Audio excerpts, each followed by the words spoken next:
तो Monday night raw पर काफ़ी इंटरेस्टिंग चीज़ें हुई, तो एक एक करके सबके बारे में बात करते हैं। मंडे नाइट रॉ की शुरुआत होती है जे ऊसो से, क्योंकि जे ऊसो भाई अपनी पूरी एंट्रेंस करके आते हैं, वो भी फायरफ्लाइज के साथ, क्योंकि भाई उन्होंने भले ही छोड़ दिया लेकिन लोगों ने थोड़ी माना है। तो वो अपनी पूरी एनर्जेटिक एंट्रेंस करते हैं, उसके बाद रिंग में आते हैं जिसमें वो मनी इन द बैंक को जीत कर उसे ईट इन द बैंक बनाने की बात करते हैं। लेकिन वहाँ पर उन्हें इंटरप्ट करने के लिए चैट केबल आ जाते हैं और वो कहते हैं कि दुनिया में जादू होता है और उसी जादू का नतीजा है कि मैं जो है मरकर जिंदा हो चुका हूँ और लोग काफ़ी सारे लोग मेरे पीछे पड़े हुए हैं, अंकल हाउडी नाम के, जिनकी फायरफ्लाइज तो मैंने उड़ाई भी नहीं, वो तुमने उड़ाई है और वो मेरे पीछे क्यों पड़े, उन्हें तुम्हारे पीछे पड़ना, तुमने अपनी ब्लड लाइन को धोखा दिया है, तुमने अपनी फैमिली को धोखा दिया और तुम यहाँ पर वो मेरे पीछे क्यों पड़ा है। कहता है कि मैंने फैमिली को धोखा दिया, मैंने नहीं दिया, तुमने दिया है। तो भाई जेउसो के वाइट सिक्स को जो है जेउसो के ऊपर आना चाहिए अटैक करने के लिए, ऐसा कहते हैं यहाँ पर चैट केबल। लेकिन जेउसो रिप्लाई करते हैं कि हाँ तुमने सही कहा, मैंने किया है वो चीज़ें, लेकिन मैंने वो सही के लिए किया, तुम गलत के लिए करते हो। और सच बात यह है कि मुझे नहीं चाहिए फायरफ्लाइज, मैंने जो है वो लोग ले जा सकते हैं, उनकी फैमिली है उन्हीं का है, मुझे कोई ज़रूरत नहीं है, मैं कॉकरोचेस और मस्कीटोज के साथ नहीं रहना मुझे। तो दोनों भाई अपनी फैमिली की बातें करते करते जो है चैट केबल अटैक कर देते हैं जेउसो के ऊपर, लेकिन जेउसो पलटवार करते हैं, चाटे पे चाटे बरसाते हैं रॉक की तरह, और उसके बाद सुपर किक लगाकर फिर लगाते हैं अपना ऊसो स्प्लैश लगाने के लिए वो जाते हैं, लेकिन चैट केबल जो है रिंग से बाहर चले जाते हैं। जिसके बाद यहाँ पर अचानक से अंधेरा होने लगता है और भाई जेउसो पतली गली निकल लेते हैं, क्योंकि उन्हें तो नहीं चाहिए भाई ये सब पंगा। लेकिन चैट केबल भाई वहीं पर रहते हैं, वो जो है यहाँ से वहाँ जाते हैं, लेकिन उन्हें हर जगह पर दिखते हैं वाइट सिक्स के मेंबर्स, और वो भी हर एक दरवाजे पर। तो भाई चैट केबल ऐसे डरते डरते यहाँ से निकल जाते हैं। लेकिन यहाँ पर जो सिस्टर एबिगेल हैं वो फिर से एक कैसेट देकर जाती हैं, जैसे कि उन्होंने पिछली मंडे नाइट रॉ पर किया था, और उस कैसेट को फिर बाद में प्ले करके भी देखा जाता है। और उस कैसेट में क्या होता है वो चीज़ें भाई पिछली बार जो कैसेट दिखाई, क्योंकि वो थोड़ी अधूरी थी तो इस बार इसे पूरा किया गया। बू डेलस और अंकल हाउडी की जो कन्वर्सेशन है उसको अच्छे तरीके से पूरी तरीके से दिखाया गया, और हमें इस चीज़ का पता चल गया कि भाई एक्चुअल में बू डेलस ही अंकल हाउडी है, क्योंकि और जो कि भाई जैसे किसी को पता ही नहीं था, लेकिन स्टोरी में जो है इस चीज़ का हमें पता नहीं था। तो यहाँ पर जो है अब जो है स्टोरी लाइन में भी सेंस बना दिया गया है कि बू डेलस ही अंकल हाउडी है, क्योंकि बू डेलस इसमें कहते हैं कि मुझे जो है अपनी फैमिली को बचाना है, हमारी लेगेसी को बचाना है, और सब लोग जो है मुझे भूल रहे हैं, लेकिन मैं वॉइस हूँ, मैं ही आवाज़ हूँ, मैं ही सब कुछ रिकॉग्नाइज करता हूँ। और जब ये वर्ड बोलते हैं तो दोनों सेम वर्ड्स बोलते हैं, और उसके बाद बू डेलस को समझ में आता है कि उसके सामने जो बैठा है वो कोई और नहीं, वो खुद ही है। और फिर ये दो यहाँ पर बू डेलस लास्ट में यही वर्ड कहते हैं कि सब कुछ आज़ाद कर दो, सबको आज़ाद कर दो। और यहाँ पर अंकल हाउडी रह जाते हैं और बू डेलस जो है गायब हो जाते हैं। दैट मीन्स अब बू डेलस नाम का कोई बंदा नहीं बचा है, अब कोई बचा है तो वो है अंकल हाउडी। और इस तरीके से स्टोरी लाइन में हमें ये दिखा दिया गया है कि अंकल हाउडी ही बू डेलस है, और बू डेलस के ऊपर फुल्ली कंट्रोल है फिलहाल अंकल हाउडी का। तो इससे जो है ये चीज़ को साफ किया गया कि भाई जो कन्फ्यूजन होती थी कि भाई बू डेलस थोड़ी ना, कोई और भी तो हो सकता है ना, तो लोगों के बीच में अब ये कन्फ्यूजन नहीं होगी, जिस वजह से इस स्टोरी लाइन में हमें दिखा दिया गया है कि बू डेलस ही अंकल हाउडी है। इसके बाद जो है चैट केबल वो ओटिस से मिलने जाते हैं रेस्टोरेंट में, और उससे कहते हैं कि मेरे पीछे जो है वो लोग पड़े हुए हैं, मुझे तुम्हारी ज़रूरत है, अपनी फैमिली की ज़रूरत है। लेकिन ओटिस से कहते हैं भाई मुझे नहीं जाना तेरे साथ, तू निकल यहाँ से, हमारा सब खत्म हो चुका है। लेकिन ओटिस को चैट केबल कहते हैं कि देखो तुम समझ नहीं रहे हो, अगर वो मेरे पीछे आ रहे हैं इसका मतलब वो लोग तुम्हारे पीछे भी आ सकते हैं, मैक्सिम के पीछे आ सकते हैं, इस बात को ज़रा सोचो। लेकिन यहाँ पर मैक्सिम और अकीर आ जाते हैं और उसके बाद से चैट केबल चले जाते हैं। तो अब भाई जो है चैट केबल वो फैमिली में वापस जाना चाहते हैं, लेकिन फैमिली उनके पास वापस आ नहीं रही है। तो ऑब्वियसली भाई वो उनको जो है नए दोस्त मिल रहे हैं, जो पिछले हफ्ते हमें टीज किया गया था, और उन्होंने क्रीड ब्रदर्स से हेल्प मांगी। तो ऑब्वियसली भाई ये जो है creed brothers versus alpha academy in future में होगा ही भाई, ज़रूर होगा, क्योंकि चैट केबल भाई क्रीड ब्रदर्स को ज्वाइन कर लेंगे तो फिर alpha academy versus creed brothers हमें देखने को मिलेगा ही। और इस बार ये अलग चीज़ें होंगी, क्योंकि चैट केबल अब क्रीड ब्रदर्स के लीडर होंगे, ना कि अल्फा अकेडमी के। और उसके बाद भाई ओटिस वर्सेस चैट केबल का भाई मैच भाई प्लान किया जा रहा है, और किसी बड़े इवेंट के लिए होगा, हो सकता है कि ये चीज़ भाई रेसलमेनिया में जाकर भी हो, कुछ नहीं कह सकते भाई। तो देखते हैं कब तक इस स्टोरी को जो है इतना स्ट्रेच किया जाता है। इसके बाद शो के ऊपर एक मैच होता है Xavier Woods versus Karrion Kross, और पूरे मैच में जो है कैरियन क्रॉस सिर्फ मैनिपुलेट करने की कोशिश करते हैं जेवियर वुड्स को, ताकि वो कुम्फी का साथ छोड़ दें। तो जब एंड में जेवियर वुड्स अपना फिनिशर देने के लिए टॉप रोप पर चढ़ते हैं तो फाइनल टेस्टमेंट रिंग साइड से उन्हें इंटरफेयर करती है, जिस वजह से कैरियन क्रॉस यहाँ पर रिवर्स कर देते हैं और उसके बाद अपना फिनिशर लगाने के लिए जाते हैं, लेकिन जेवियर वुड्स यहाँ पर फंसा के पिनफॉल करके रोल अप करके इस मैच को जीत जाते हैं जेवियर वुड्स। और यहाँ पर कैरियन क्रॉस हार जाते हैं, अपने मंसूबों में ज़्यादा कामयाब नहीं हो पाते हैं। लेकिन उसके बाद एओपी जो है भड़क जाती है, तो वो आकर सीधा न्यू डे के ऊपर अटैक कर देते हैं। न्यू डे पलटवार की कोशिश करती है लेकिन यहाँ पर कैरियन क्रॉस भाई अपनी अलग ही ईगो पर्सनैलिटी दिखाते हैं। एओपी रिंग साइड पर एक बैरिकेड में पावर बॉम्ब लगा देती है, एक बकल बॉम्ब लगा देती है जेवियर वुड्स को, और रिंग के अंदर एक सबमिशन होल्ड में फंसा देते हैं कोफी किंगस्टन को कैरियन क्रॉस। और जिस तरीके से फंसाया भाई, कोफी किंगस्टन भाई अगले 2-3 हफ्ते नज़र नहीं आने वाला। और उसके बाद वो जेवियर वुड्स से कहते हैं कि समझो तुम्हें हमारे साथ होना चाहिए, इसके साथ नहीं।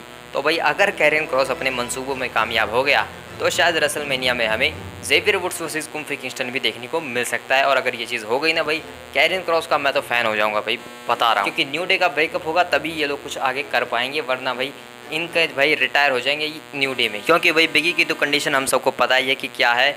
आई होप कि वो कभी ना कभी जो है अच्छे से रिकवर करके वापसी कर ले, लाइक जैसे कि एज ने किया था। लेकिन ऐसा होना जो है मिरेकल होता है, तो वो मिरेकल शायद बिगी के साथ कभी ना कभी हो जाए।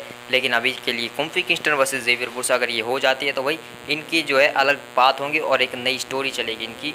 और कैरियन क्रॉस भाई इस बंदे को भाई ड्रैकुला का कैरेक्टर देना चाहिए, इसे अंकल आउडी की स्टोरी में डालो, फाइट 6 में ज्वाइन करवाओ और इसे ड्रैकुला बना दो भाई। क्योंकि इसका जो बिहेवियर है और जिस तरीके से एक्ट करता है भाई, ये प्योर ड्रैकुला लगता है भाई।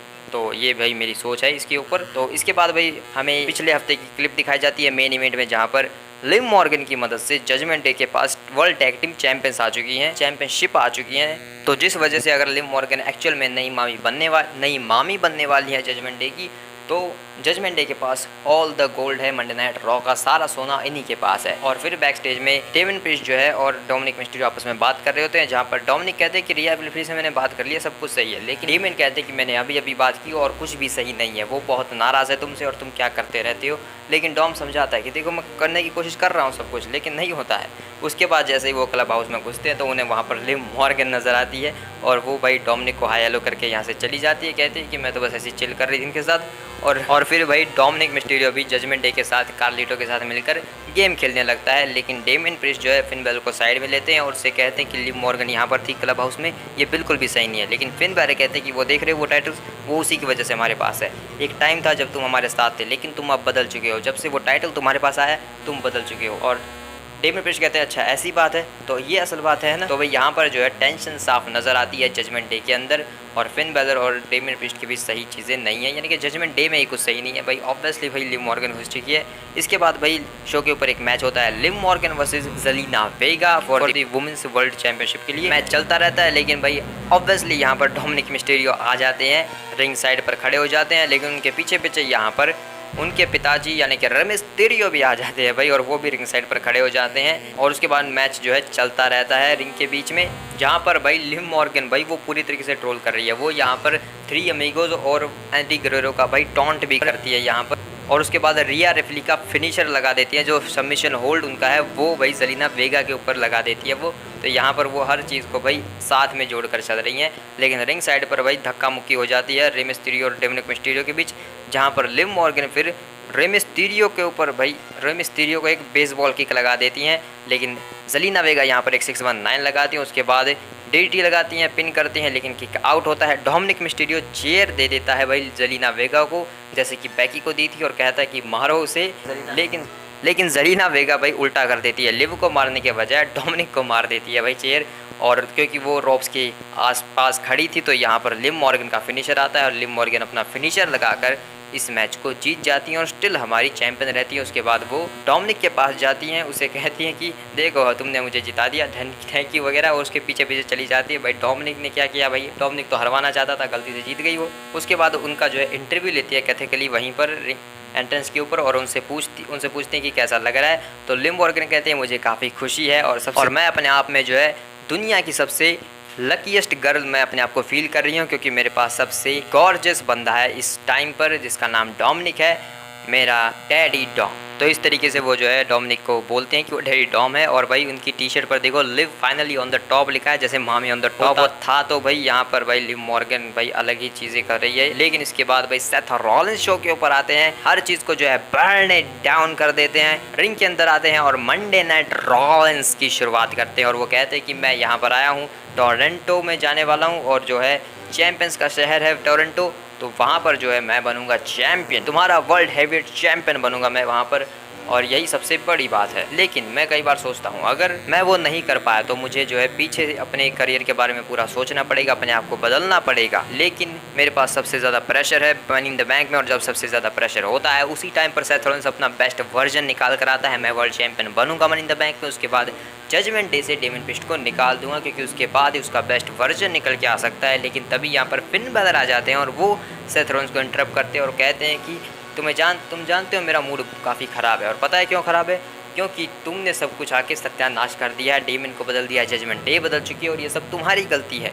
लेकिन सेथ रॉलिंस कहते हैं कि नहीं, ये मेरी गलती नहीं है। असल बात तो ये कि तुम जलते हो क्योंकि डेमन के पास वो है जो कभी तुम नहीं जीत पाए, वर्ल्ड हैवीवेट चैंपियनशिप। लेकिन तभी यहाँ पर डेमियन प्रीस्ट भी आ जाते हैं भाई, और यहाँ पर सेथ रॉलिंस कहने लगते हैं कि अच्छा तो ये जजमेंट डे का प्लान था मुझे फंसाने का, आ जाओ। लेकिन डेमियन कहते हैं नहीं, ये कोई प्लान नहीं है और किसी को भी हमारे बीच में आने की ज़रूरत नहीं है। सेथ और तुम और मैं, हम ये दोनों के बीच की ये चीज़ें हैं, जजमेंट डे इसमें कभी नहीं आएगी, कोई भी नहीं आएगा। और यहाँ पर फिन बैलर और डेमियन प्रीस्ट का फेस ऑफ देखने को मिलता है, जिसके बाद सेथ रॉलिंस कहते हैं अच्छा इतना ईजी है तो मैं मनी इन द बैंक के लिए नहीं रुकने वाला हूँ, मैं क्यों ना अभी फाइट हो जाए। लेकिन फिन बैलर भाई अटैक कर देते हैं सेथ रॉलिंस के ऊपर, लेकिन सेथ रॉलिंस के ऊपर यहाँ पर फिन बैलर अटैक कर देते हैं और फिन बैलर फिर डेमियन को कहते हैं कि आओ चलो मारो इसे, हम यही तो करते हैं। लेकिन डेमियन प्रीस्ट आते हैं और वो फिन बैलर को सेथ रॉलिंस के ऊपर अटैक करने से रोक लेते हैं और कहते हैं कि ये क्या कर रहे हो, मैंने तुमसे कहा है हमारे बीच में आने की कोशिश मत करो। लेकिन सेथ रॉलिंस यहाँ पर आते हैं और एक के साथ दो के ऊपर सुपर किक बजाते हैं, यानी कि भाई एक ही सुपर किक से दोनों ही बंदों को ढेर कर देते हैं। उसके बाद फिन बैलर को एक स्टॉम्प लगाते हैं और अब पूरी एनर्जी में होते हैं। लेकिन जैसे ही पलटते हैं तो हमारे एल कैंपियन आते हैं और एक साउथ ऑफ हेवन भेज देते हैं सेथ रॉलिंस को भाई। और उसके बाद फिन बैलर को लेकर जो है बैक स्टेज में निकल जाते हैं और उसे बैक स्टेज में जाकर कहते हैं कि देखो मैं समझता हूँ कि तुम मेरे भाई हो, मेरे दोस्त हो और तुम मेरी मदद करना चाहते हो, लेकिन बस एक बात करो, मनी इन द बैंक में तुम मेरी मदद करने मत आना, मुझे तुम्हारी मदद चाहिए लेकिन मनी इन द बैंक में तुम मत आना। उसके बाद वो जो है अपना साइन करने की कोशिश करते हो जो है ब्रोस होता है। लेकिन फिन बैलर भाई इतने अपसेट है कि उन्होंने जो है शेक हैंड नहीं किया डेमियन प्रीस्ट से। तो भाई एक तो पहले लिव मॉर्गन ने टेंशन क्रिएट करके रखी है जजमेंट डे में, ऊपर से भाई सेथ रॉलिंस से भी पंगा हो गया है और सेथ रॉलिंस तो भाई चालाकों का देवता है, तो यहाँ पर जो है वो अपनी चालाकियों से जजमेंट डे में भाई इतनी भसड़ तो पैदा कर ही सकता है कि ये सब जो है आपस में उलझने लगे। उसके बाद शो के ऊपर जो है Rey Mysterio versus Dominik Mysterio का रीमैच होता है, रेसलमेनिया का रीमैच। भाई कितना बड़ा मैच है हम सब जानते हैं और ये मैच शो के ऊपर होता है भाई, काफ़ी बढ़िया मैच है। लेकिन इसमें लिव मॉर्गन आ जाती हैं जिसकी वजह से डोमिनिक थोड़ी देर के लिए इस मैच में पकड़ बना लेते हैं। लेकिन डोमिनिक लिव को कहते हैं कि तुम यहाँ पर क्यों आई हो, यहाँ से चले जाना चाहिए। लेकिन भाई रे मिस्टीरियो वो एक बेसबॉल स्लाइड लगाते हैं डॉम को और डॉम जो सीधा जाकर लिव मॉर्गन के ऊपर गिर जाते हैं और लिव मॉर्गन उठने ही नहीं देती भाई यहाँ पर डोमिनिक को। वो कहते हैं कि बैठे रहो मज़ा आ रहा है लेकिन भाई रे मिस्टीरियो आते हैं और ये डोमिनिक को जो है रिंग के अंदर लेकर चले जाते हैं। लेकिन रिंग के बाहर जेलिना वेगा आकर जो है लिव मॉर्गन के ऊपर अटैक कर देती हैं, जिसका फ़ायदा उठाकर डोमिनिक मिस्टीरियो जो है 619 बजा देते हैं रे मिस्टीरियो को। उसके बाद टॉप रोप पर चढ़ते हैं उसे पूरा करने के लिए। लेकिन यहाँ पर जेलिना वेगा और लिव मॉर्गन की फाइट के चलते रोप्स हिल जाती हैं और उस वजह से डोमिनिक भाई रोप्स के ऊपर ही रोप उसके ऊपर ही गिर जाता है, जहाँ पर एक अलग तरीके के 619 लगाते हैं रे मिस्टीरियो और उसके बाद पिन करके 1 2 3 रे मिस्टीरियो इस मैच को जीत जाते हैं, यानी कि दूसरी बार भी रे मिस्टीरियो ही जीत गए। और लिव मॉर्गन फिर डोमिनिक से माफ़ी मांगते हुए उसे बैक स्टेज में चले जाते हैं वो लोग कि मैंने तो बस तुम्हें खुश करना चाहती थी, सॉरी मुझे माफ़ कर दो। क्योंकि ये मैच भाई लिव मॉर्गन ने डोमिनिक को खुश करने के लिए करवाया था, ताकि लिव मॉर्गन जो है इम्प्रेस कर सके डोमिनिक मिस्टीरियो को, ताकि डोमिनिक मिस्टीरियो अगर अपने डैड को हरा देगा तो वो काफ़ी खुश होगा, तो वो शायद मुझसे इम्प्रेस हो जाए। तो इसलिए लिव मॉर्गन ने ये चीज़ें की थी। लेकिन अब तो हार गया भाई डोमिनिक, और ऊपर से भाई 2 मैच हार चुका है वो लगातार, और ऊपर से एक टैग टीम मैच भी मिला दिया जाए तो 3 हार चुका है भाई अपने बाप से। तो भाई इनका फाइनल जब शोडाउन होगा तो वो काफ़ी मज़ा आने वाला है। देखते हैं अब ये 3rd टाइम ये मैच कहाँ देखने को मिलता है। इसके बाद शो के ऊपर डकोटा काय आती हैं डैमेज कंट्रोल से, क्योंकि उनका एक money in the bank qualification match है अगेंस्ट ईवी नाइल और जोई स्टार्क। मैच में हमें जो एक सुपर सुप्लेक्स भी देखने को मिलता है और उसके बाद जो है इस मैच में एंड में यहाँ पर कायरी सेन आ जाती है मदद करने के लिए, लेकिन ईवी नाइल जो है उसे साइड कर देती है एक मुक्का लगाकर और उसके बाद डेकोटा काई मैच में पकड़ बनाने की कोशिश करती हैं, लेकिन अनहोली यूनियन आकर जो है वो अटैक कर देती हैं कायरी सेन के ऊपर और जिसका फ़ायदा उठाकर रिंग के अंदर जोई स्टार्क जो है सुपर किक और उसके बाद अपना GTS फिनिशर लगाकर इस मैच को पिन करके जीत जाती है और मनी इन द बैंक के लिए अपने आप को क्वालिफाई कर लेती है। तो सारी सीट जो है फिलअप हो चुकी है मनी इन द बैंक के लिए। अब सिर्फ मनी इन द बैंक में ये सीधा मैच होगा, एक लैडर मैच। और भाई अल्बा फे और इल्जा डॉन क्यों आई, क्योंकि पिछले हफ्ते जो है डैमेज कंट्रोल ने अटैक किया था उनके ऊपर, तो बदला तो लेना ही था भाई। तो इसके बाद शो के ऊपर सैमी ज़ेन आते हैं और वो कहते हैं कि वैसे तो मैं अपनी चैंपियनशिप को हर रोज़ डिफेंड करूं, लेकिन मेरे सामने फिलहाल एक बंदा है जिसका नाम है ब्रॉन ब्रेकर, उसके सामने मैं मनी इन द बैंक में लड़ने वाला हूँ। और लोग काफ़ी कुछ कहते हैं उसके बारे में कि वो बड़ा है, हरा सकता है, वो किसी को भी तोड़ फोड़ सकता है। लोग मुझे बेवकूफ़ कहते हैं कि क्यों मैं उससे पंगा ले रहा हूँ, लेकिन इसलिए तो मैं चैंपियन। लेकिन तभी यहाँ पर ब्रॉन ब्रेकर अपने कुत्तों वाली एंट्री कर आ जाते हैं और ब्रॉन ब्रेकर कहते हैं कि मैं तुम्हारी बहुत इज्जत करता हूँ क्योंकि तुमने मेरा चैलेंज एक्सेप्ट किया, क्योंकि लोग मुझसे डरते हैं इसलिए वो मुझसे कभी भी पंगा नहीं लेते हैं, लेकिन तुमने मुझे अपॉर्चुनिटी दी है उसके लिए मैं तुम्हारी इज्जत करता हूँ। लेकिन सारी इज्जत भाड़ में चली जाएगी जब मनी इन द बैंक में मैं तुमसे लड़ूंगा और तुम्हें हराऊंगा। एक्चुअल में तुम्हें पूरी तरीके से तोड़ फोड़ के रख दूंगा। इसके बाद सैमी ज़ेन कहते हैं कि हाँ ऐसी बातें जो है बहुत लोगों ने मुझसे की हैं, लेकिन कभी भी वो मेरा कुछ नहीं कर पाए। एंड में वही होता है, सैमी ज़ेन ही सबसे ऊपर रहता है। और तुम अपने आप को बहुत चालाक समझते हो, अपने आप को बहुत परफेक्ट समझते हो, लेकिन असल में तुम वो नहीं हो। तुम्हें ये चैंपियनशिप चाहिए, मनी इन द बैंक में आ जाना और छीन कर दिखाना मुझसे, क्योंकि मैं तो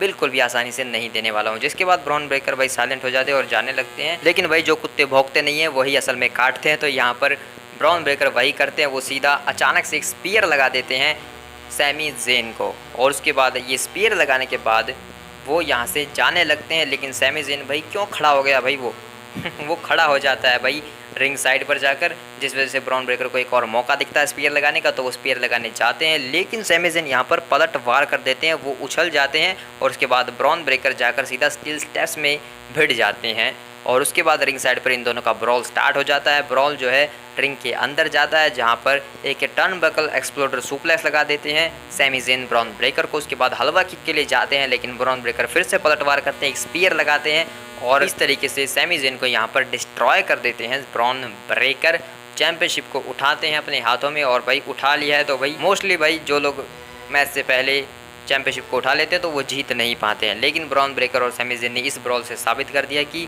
ये इन दोनों का मैच काफ़ी बवाल होने वाला है। इसके बाद जो है कथकली वो बैक स्टेज में डैमेज कंट्रोल का इंटरव्यू लेती हैं, जिसमें डैमेज कंट्रोल कहती है कि हम जो है थक चुके हैं कि लोग हमारे मैचेस में आकर इंटरफेयर करते हैं, क्यों ऐसा करते हैं लोग। लेकिन तभी यहाँ पर लारिया वेलकेरी आ जाती है और वो समझाते हैं कि वो क्यों करते हैं, क्योंकि तुमने भी तो ऐसा ही किया था। लेकिन तभी यहाँ पर केटन कार्टर और कटाना चांस आकर जो है सीधा डैमेज कंट्रोल के ऊपर अटैक कर देते हैं और यहाँ पर बैक स्टेज में ये ब्रॉल का मामला हो जाता है। और अब आ चुका है भाई मेन इवेंट का time, money in the bank के लिए एक फाइनल क्वालिफिकेशन मैच, एक आखिरी सीट के लिए, जिसके लिए इन तीनों बंदों की जो है हाइप क्लिप दिखाई जाती है, आइल्जा ड्रैगनोवा की, उसके बाद शेमस की और एंड में भाई ड्रू मैकिंटायर की सबसे इंटरेस्टिंग होती है। क्योंकि उसमें वो कहते हैं कि एक नहीं बल्कि 2 बार एक गधे ने मेरा जो है मौके छीने, उसका नाम है CM पंक, और अब जो है वो घर पर पड़ा है जो भी मैंने उसके साथ किया, और अब क्या है मेरे पास उसका, हाँ ये चीज़ है मेरे पास जो हमेशा मेरे पास रहेगी और मैं इसी के साथ इस मैच को जीतूंगा।